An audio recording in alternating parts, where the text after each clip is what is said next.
This is Eric Anderton, and you're listening to Construction Genius, a leadership masterclass. Thomas Edison said that genius is 1% inspiration and 99% perspiration. If you're a construction leader, you know all about the perspiration, and this show is all about the 1% inspiration that you can add to your hard work to help you to improve your leadership. Are you struggling at the moment in your relationship with the owners that your company is building for? If so, this interview in today's episode of Construction Genius is for you. My guest is Antonia Botero. She is the owner of Mad Project, a project management and business consulting firm. She believes in the power of applying strategic project planning and data-driven decision-making to all construction projects, regardless of scope. She has deep experience working in some of the most challenging project environments in the world. And she has come to develop a process, an approach to managing projects that is based on strong teams, strong contracts, clear data, and transparency. We take a deep dive into each one of these aspects of project management and discuss how they relate together and help contractors, owners' reps, and the owners work as a team so that a project can be executed successfully and profitably.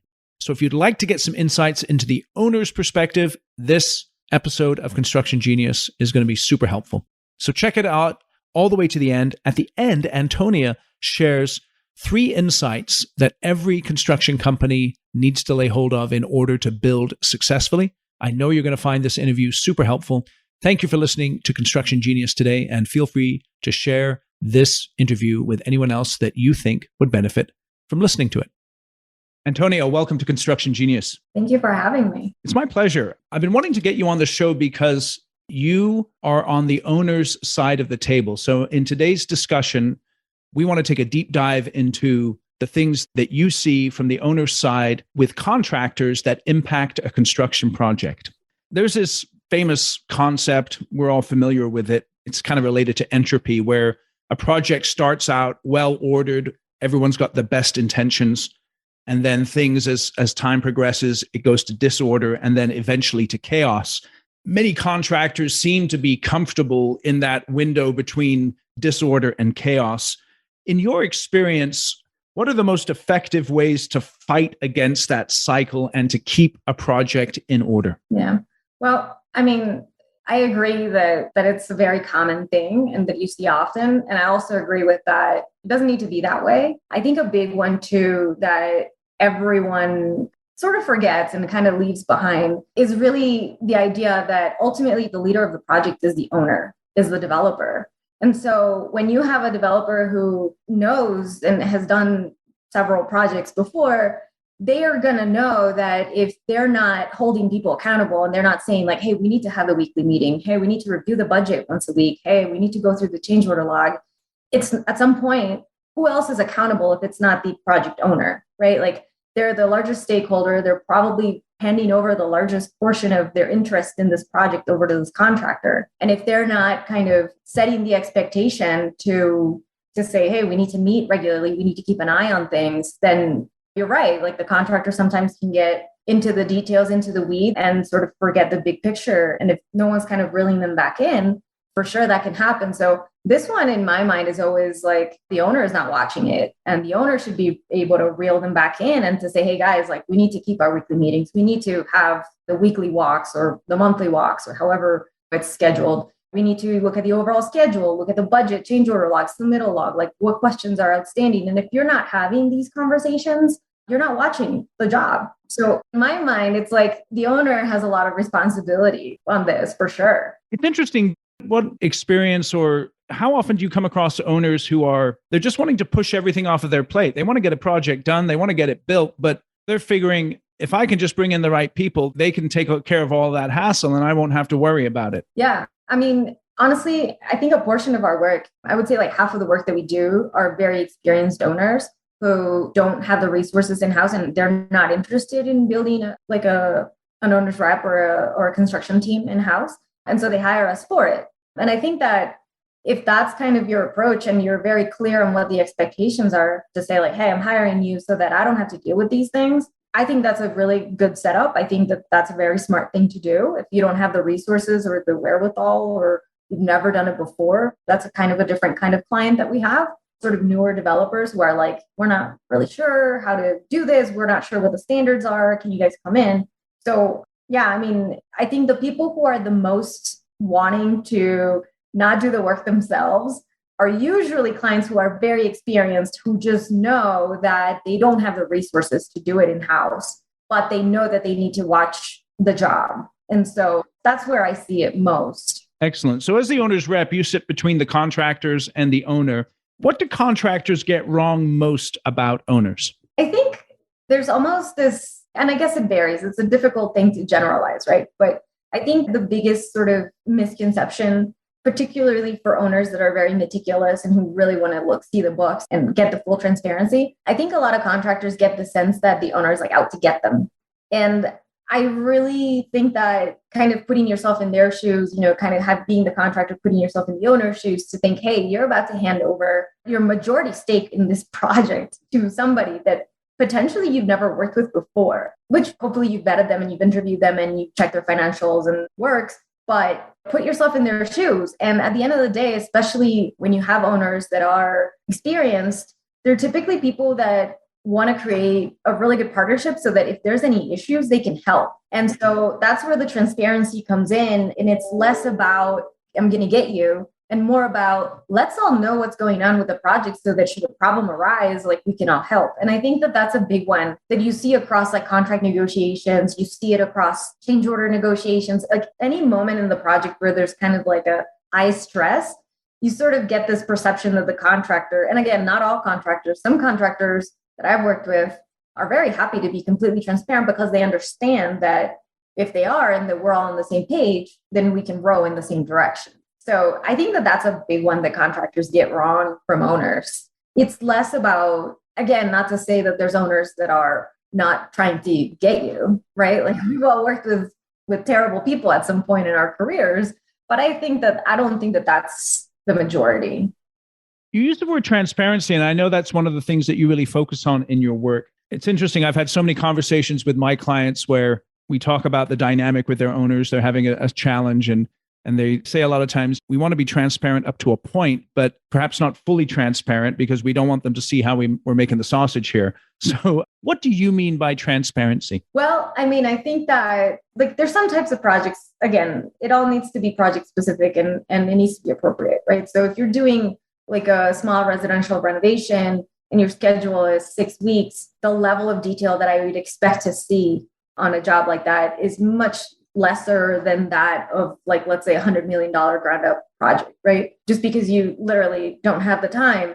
But again, I think it's really that expectation of growing in the same direction, right? And for me, it comes down to, I've seen contractors try to mark up like Home Depot tile 300%. And I'm like, well, why don't I just go buy this myself? And then I can bring it onto the job site and then you can put it in and then we don't have to fight about this. And it's sort of like, I don't think there's anything wrong. I think there's also that kind of thought that you think the other person on the side of the table doesn't want you to make money. And this is something that I tell owners and contractors all the time, especially when we're negotiating contracts, is like, if a contractor's not making any money, I don't want to work with them. Like, I hate it when people come and they say, well, I'm not even making any more money on this job. And I'm like, if you go under, it's all bad for all of us. So like, if you need help, we need to know. But in order to know, we need to fully understand like the magnitude of a problem and the transparency there. Typically for those big jobs, you would expect to see, or I always put in, it always starts out as a cost plus agreement that then turns into a GMP and it's fully open book. And part of that conversation is really having clear fee, clear markup and saying like your subcontractors cannot charge more than 15% on change orders. Like they can't. And you have that conversation on day one. And so we're both on the same page. And that's what I mean by transparency. I think sitting across the table from someone and saying, how much are you making on the material here is a really straightforward answer. Like, I want you to make money on the material. I don't think that I want you to make 300% on Home Depot tile. So that's kind of really what I go to more than anything. It's the transparency and the understanding of the expectations and all of us being clear to say by the same token, the contractor should be able to say, hey, look, like I need to mark it up 20% or whatever because procuring this material requires all of this extra work from my people. And so I need to make it work. And that's reasonable. And I think that people are just so scared of having like the money conversations, but at the same time, you're sitting at the table having these massive money conversations without discussing the details. It's interesting there because in this talk about transparency, you bring in this idea of the contracts that you like to operate under. What is the impact of a strong contract on the ability of all parties involved in a project to be transparent with each other? Yeah. I mean, that's a great question. And that's why my team relies so much on strong contracts, because for me, the number one aspect of a strong contract is that everybody involved in it knows what it says. That's sort of something that people kind of miss. Like they'll just rush through like all of the key points and they say, okay, we agree. And then they sign and then nobody remembers. I think setting those expectations and like the obligations and the liabilities early on, being upfront about them, and sort of all walking in together saying like, okay, this is how much you think is fair to charge for this project. This is how much I think it's fair to charge for this project. These are the things that we expect you to do. When you walk in with a strong contract like that, like the whole team is already on day one going to be on the same page. That's really why it's such an important part of a project. And why is it that you choose GMP as a contract vehicle? Why is that something that you've found to be effective? Well, I think misconceptions about legally how a GMP works, where a lot of some people say, oh, GMP, you're just waiting to get change orders to death. And there's like all that kind of stuff. So I kind of won't go too much into the weeds of the misconceptions of a GMP. I like a GMP because, again, it's a really great way to set very clear expectations on the project. And it also sets it up so that it's an open book, like model. And again, that comes with a lot of conversations and discussions about what are going to be the markups and what are going to be the things that you're going to allow your subcontracts to say. And I think that can make a big difference. What I really like about the GMP too is that it kind of forces that consensus and those conversations to the earlier parts of a project where you shake hands and you say, okay, like this bid is good for 30 days. If we sign within 30 days, we lock in this price. And obviously we're seeing all the crazy stuff in the supply chain right now, and there's some volatility there. But I think overall, as a standard, forcing to have those conversations earlier on is really, for me, what ends up yielding much more successful projects at the end of the day. Okay, so let's talk about that. As the owner's rep, then, are you running that initial project kickoff meeting? Is that what you do? Yeah. So typically, I mean, we're a little bit unique in that we don't just do construction. We basically oversee the projects from the beginning, from feasibility. Sometimes people haven't even bought land. And so we're involved through the whole design process. And in a lot of instances, we are directly involved with design decisions that are appropriate for the product type, the asset class, the market, all that stuff. And so we're very familiar with the project by the time we get to the beginning of contract. And then we're also very, very familiar with the different types of contracts, contract negotiation. And so we're really involved as much as an owner would like us to be involved. We are involved. So often, yes, we are the ones leading those kickoff meetings and a lot of the negotiations we're very intimately a part of. Let me ask you about that kickoff meeting then. As if you're leading it, what is your number one goal in that meeting? I think, again, to get through the major points and to find consensus, right? There's a lot of empathy that goes into negotiation.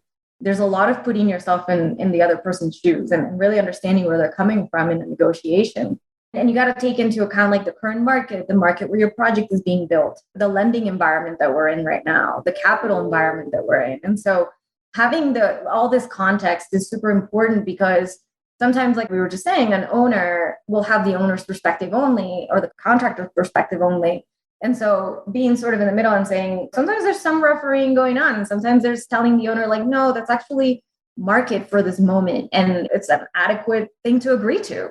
And so really, it's kind of moving the ball forward and really understanding that we're addressing the major concerns for everyone, because the whole point is to walk out of there with comfortable terms where people are able to comply with them. How do you're kind of in the middle, right? You got your contractors on the left, the owner on the right, you're in the middle. When you're in one of those kickoff meetings and a point of conflict comes up, and it seems many times in meetings, there's this sort of the wave of conflict comes up, and then it begins to recede because people either back off or they just don't want to handle it then.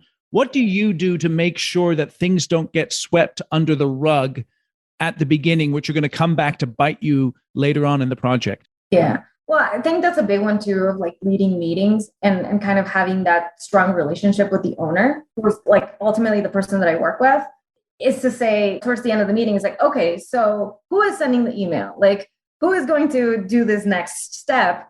And I think that that's an important part of every meeting, right? Like you want to say, okay, we got here, we agree to this. So who's doing what now? And I always bring it back to them. And it's sort of awkward sometimes. Like you said, some people just kind of give up on it. And they're like, oh, we're not going to fight about this. I'm not going to fight about this anymore. And so you're kind of reeling everyone back in. So it's twofold, right? Like one of the purposes is to kind of bring the team back together and say, hey guys, okay, like we're a team, we're going to move forward. And then number two is the actual action item where you say, okay, well, you send the email, you go back to your corner, like I'll make the phone call and we'll touch base tomorrow. Interesting, because every project varies, but some projects are so tremendously complex. And yet the mechanism for getting a project built from the people side of the equation is in many ways incredibly straightforward if you're willing to have those tough conversations. For sure. And I think a big one, like it comes also down to the whole transparency thing. Recently, I was doing a negotiation where we had a time period after which the contractor would waive claims if they did not let the owner know about a delay or a change order. And they kept fighting. They were like, well, we're not going to waive any claims. And I'm like, well, like if you're not telling me that you're going to have a delay in a timely manner, you can't come back 6 months later and say, hey, by the way, that thing we did 6 months ago, yeah, that now we have a delay because of it. And I'm like, why would you even want to have that as a possibility? Like, it's in your interest and in the whole project's interest for you to like be communicative and say, hey, we have a problem and it's either a change order or it's a delay or whatever. And to let us know as soon as possible. Like, in what kind of circumstance would you not be okay with that? And so that kind of has made me really think of that, where it's the communication and the urgency, sort of, again, going back to the idea of team. Like, we're all a team, we're going in the same direction. Like, we shouldn't be having to hide things from each other. There's no need. It doesn't help anybody at the end of the day. It's interesting because, again, going back to the contract is this relatively objective framework that then you can build the transparency and the team off of. Yeah, absolutely. And I think like the process of doing a contract negotiation really allows you to set up a lot of your expectations, not like the objective ones that are on paper, but also the subjective ones where you're reasonable, where you're empathetic, where you're holding people to task, where you end that negotiation saying, like, okay, well, you guys are going to put the comments together, we're going to review them. And it kind of sets up the dynamic of how we're going to work from then on. So that's also a big part of it. So let's talk about that. The best projects, they have a consistent meeting rhythm to them. In your mind, how would you describe the best meeting rhythm for a successful project? What does that look like? Yeah. So you meet once a week. And if you have teams that are offsite, you got to get on a call once a week, regardless. Even if it's to say, hey guys, there's nothing going on, we're good. Even if it's just to say that, you keep the meeting. It lives on the calendar. And then ideally in those meetings, you go through your 2-week look ahead, which should have 1 week prior. You go through your change order log, your submittal log, and you go through your budget. And additionally, you also go through the overall schedule in terms of milestones, obviously not in full detail, because that's what the 2-week look ahead's for. And then you have a bank walk that is typically once a month. And if you don't have that requirement because the project is not large enough or you don't have a lender or whatever, you should still have sort of a little bit of a bigger team walking the site once a month. Ideally, you have your architect doing observation reports once a month, and either you can group that together or not. And then obviously making sure that you're reviewing the observation reports is a big one. And generally, those observation reports will include any inspection reports that have happened in the month leading up to it. So for me, that's kind of the standard rhythm of a project. Things that you absolutely have to have as an owner, that you need to hold everyone to keep that smooth flow and also to keep that, to facilitate the transparency too, right? Because if you're seeing my face once a week and I'm saying like, hey, what's going on? And I can see that you're like uneasy or like, you're like, well, there's this thing, but it's not really a thing. Then I could be like, come on, Eric, like, just tell me. And then we're able to go on and then I can help, because if I don't know the problem, I can't help. So How do you manage owners who tend to micromanage too much and get too involved in a project? How do you handle them and sort of tell them, hey, back off and let the contractors do the work? Yeah, I tell them. I mean, not in front of people. I'll usually, Right. like, if we have a terrible meeting and they're doing like all kinds of crazy things or sending all kinds of crazy emails, like I will be like, hey, look, like, and I think also building those relationships with everybody else on the project where they feel like they're comfortable coming to me to say like, hey, can you please tell the owner to like relax a little bit because this is inappropriate or this sort of opens us up for liability or whatever. And I do spend a lot of time, especially newer owners, newer developers. I basically spend a lot of time kind of walking them through industry standards and expectations and general chain of command in a job. And sometimes people just don't know. And when you explain it and you explain the liabilities that go around those things, generally they're good. And again, you got to meet them where they are and you got to be empathetic, right? Like you got to say, hey, look, I totally get what you're saying and I totally get where you're coming from. And yes, that light fixture has not been delivered and it's been 2 months, but you can't send emails like that. Yeah. Yeah. That's interesting. So with the strong contracts and the reporting, you've got to get good, clean data as much as possible. That's one of the deep challenges that contractors often have is that whole process of reporting. What do the best contractors do in terms of gathering and communicating data that the other contractors don't do? I think that gathering it and communicating it, it's really pretty straightforward. I think that where, again, it goes back to the owner in my mind more than the contractor, because the owner should be keeping them accountable. Like when we signed this contract, we expected you to have a pay application process that has this many days for pencil rec, and you're supposed to issue it in the G702, G703 format. If it comes to the 25th of the month and you haven't issued the thing, the owner should be like, hey, do you want to get paid? Like, we need this document and it needs to be in this format. And then going back and actually reviewing the numbers and ensuring that your current pay application jives with your last pay application. And then additionally, I always tell owners that, and we run all of our projects this way, we keep our own anticipated cost reports because we're not only tracking the contractor, we're also tracking the consultants through construction because this is bank draw information that you're going to need and it needs to be clean and it needs to be sometimes in a very specific format. So I always tell owners, like, you cannot rely on the contractor's data. Again, 90% of the time, it's not because I think that the contractor is doing some financial engineering in the back and trying to like fleece anyone. I just think that it's so much data that you have a high probability for making a mistake. And so it's really on the owner to keep an anticipated cost report. And if they're not keeping one, then at minimum to be thoroughly reviewing those pay applications and also holding the contractor to the standards set forth in the contract that are in many instances industry standards and clear expectations that, hey, like you need to bill your change orders at the end of the month. If we approved it this month, it has to go in this pay app. And if it's not in this pay app, like why isn't it in the pay app? And did you forget it? Or it's really kind of back on the owner. On the contractor side, it's just really having the adequate team to do it. Some smaller shops try to kind of have like the super updating anticipated cost report and the G702, G703. And like the guy literally has no time. He like doesn't have a computer on site. Like it's just, you have to be realistic about your team and their capabilities. And if it's something that you're lacking, then it should be like, and at the end of the day, honestly, like it benefits contractors to have strong teams that are able to put together good accounting because that's how you get paid. That's how you get paid on time. And that's how you get paid the right amount. So I always kind of encourage people to not forget that piece.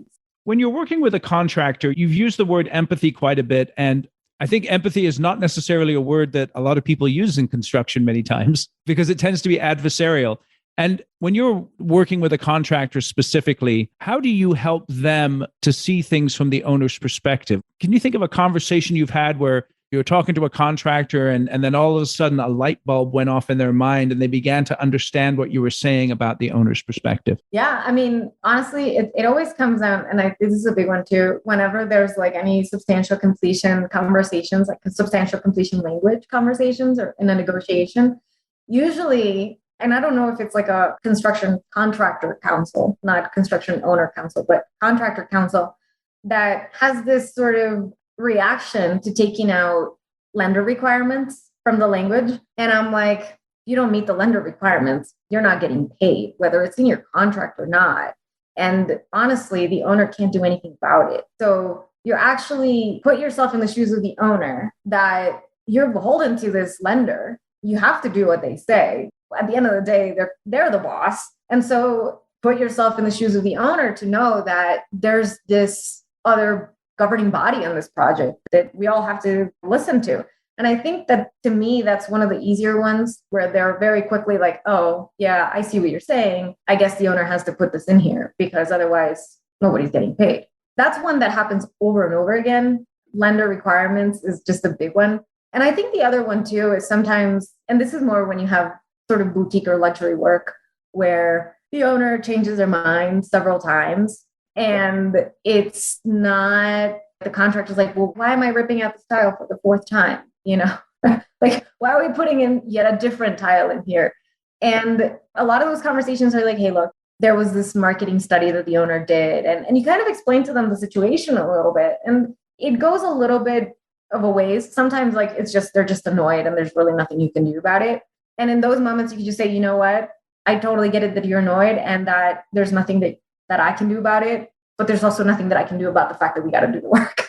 So it's just really kind of like giving them like a glimpse of the owner's thought process sometimes helps a lot because a lot of times you don't realize that a lot of these owners, they're in many instances under tremendous stress. They have these massive loans. They additionally very likely have investors or capital coming from outside.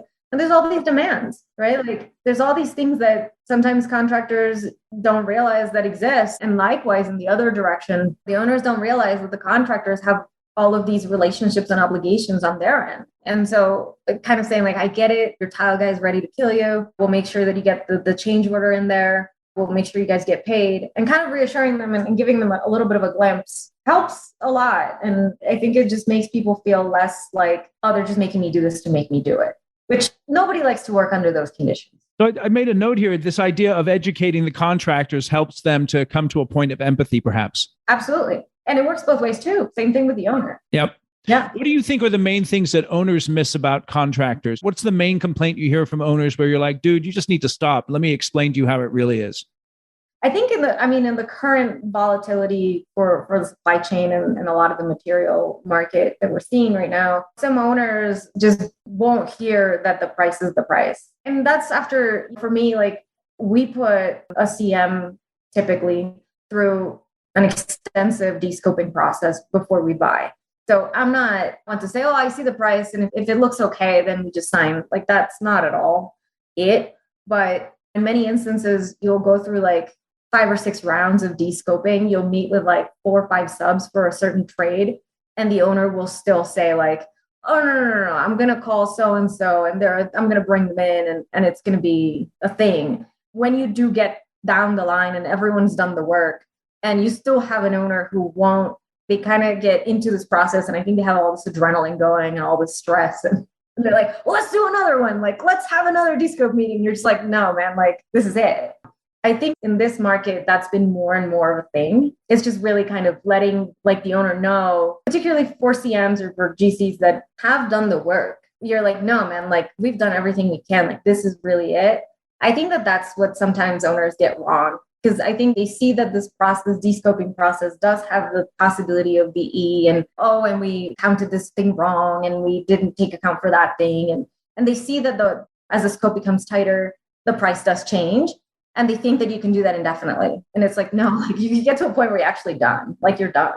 Right. So with the supply chain issues, and then when you have a GMP contract, what tension are you seeing between the supply chain issues and the GMP? You know, that's an interesting one because I'm in the process right now of buying 3 jobs, actually. And I don't know. I've been calling a lot of BS because we know where the challenges are, right? Like, I know that if I'm going to buy Miele appliances, they have a 7-month lead time. I know that today. You know what I mean? Like, and if I order them today, I'm going to get them in 7 months. So if I sign a GMP that has Miele appliances, and then 2 months from now, I hear from Ferguson or whoever ends up being, or if I buy them direct from Miele or whatever, I hear from the CM that it turns out that they haven't put in the order and that it's now 10 months because now they're at the bottom of the queue. And not only, so you're like even further away, right? Like you're 12 months from where you would have been originally. That's BS. That's like you didn't do your job on time. That's not the supply chain. It's like we knew 2 months ago that these had a 7-month lead time. And the minute that we signed that piece of paper, you had to run out of that office and tell Ferguson to go ahead. So, and that's where people like, you do the dance and like you get it. And sometimes you miss things. But when you're missing like a $500,000 like appliance purchase, I don't know, like that doesn't seem like minor to me. Like, oh, you forgot to order your elevators? Okay, well, this is what your liquidated damages look like. And again, a little bit of that does go back to the owner. You should be having weekly meetings. And in those weekly meetings, particularly at the beginning of a project, you should be reviewing schedule. And what's the first thing that you do on a project? You buy things. And if every week you're not saying, hey, did you release Ferguson? Hey, did you buy the elevators? Then who's watching the job? Like whose job is it, right? So again, everyone holds a little bit of it. But to me, the minute that you sign a GMP, particularly now that a lot of the material suppliers are only giving you quotes that are good for like 2 weeks, like if you sign within that 2-week period, that PO better be released like 30 minutes later, because you're like under the gun to be releasing subs as you get to your percentage at which you GMP. And if everyone's rushing to get it done, but then you're not rushing to go ahead and sign those subcontracts or LOIs, then what the hell are we doing? Interesting. So we've covered the owner's perspective. We've covered this idea of strong contracts, data and transparency, and how all those things work together. As we're wrapping up our conversation here, what would you say are 2 or 3 key pieces of advice that you as an owner's rep would give to a contractor in order to be successful working with the types of clients that you work with? I think the first one, you need really good supers. You need supers that have all the trades on speed dial and that have good relationships with them. They need to be people that are able to get people to do for them. Because at one point or another, the guy got sick, didn't show up. The next guy comes and now you're out of sequence. How do you solve for that? And so you got to have somebody who has the relationships and the quickness on their feet to solve that. So supers are, I think, some of the most important people. The next one is staff your projects appropriately. And I think that speaks to, again, obviously the supers, but in a more general idea of the whole project, where it's like, if you're running $100 million job, like you need to have somebody running that accounting very tightly. It can't be your project executive. It can't be your estimator. It can't be your super. It has to be someone that is able to take on that job and to do it well. And then finally, it kind of builds on the 2 prior ones, is you need to have up and down, particularly the executive on the job, you need to have a really good pulse on the project, to the extent where if the owner calls you, you're not like 3 months behind on what's going on site. So I think that, and all of those things have all these built-in things, right? Like you need to keep super accurate, up-to-date schedules. That's kind of a basic. But yeah, the main 3 things, like your supers are the kings and queens. There's some really great women supers out there that I've worked with. Your staffing needs to be appropriate for the job, and you need to know what's happening on the project. That's beautiful. I really like it because, again, like we said earlier, construction is so incredibly complex, but the people side of it doesn't have to be if you've got your act together. Yeah, I 100% agree. That's interesting. Tell us a little bit more about you, Antonia. What is it that you do? How can we get a hold of you? All that kind of good stuff. Yeah. So I'm a registered architect in a couple of states. I practiced architecture for some time. I went to work in-house for a big New York developer. We did really scary, really big work. We did large-scale repositioning of office space into luxury rentals. And that owner was sort of like the highest risk kind of profile for an owner. They were an owner GC. So we held the contracts directly, and that brought all kinds of challenges onto the job. But it was extremely rewarding, and they were able to complete work for incredible margin. So I did that for a little while. And then I went to work for a big hotel owner operator nationally. I worked on TWA for them. I basically managed the renovation of the flight center. And then with that company, I led a team of people where we renovated a bunch of hotels across the country, a lot of them. We did about 78 renovations in 18 months. And then finally, I started Mad Project actually in 2017, kind of doing side things here and there. But I think it was like early 2020, before the pandemic. I knew that there was going to be a shift. My family moved out to Utah.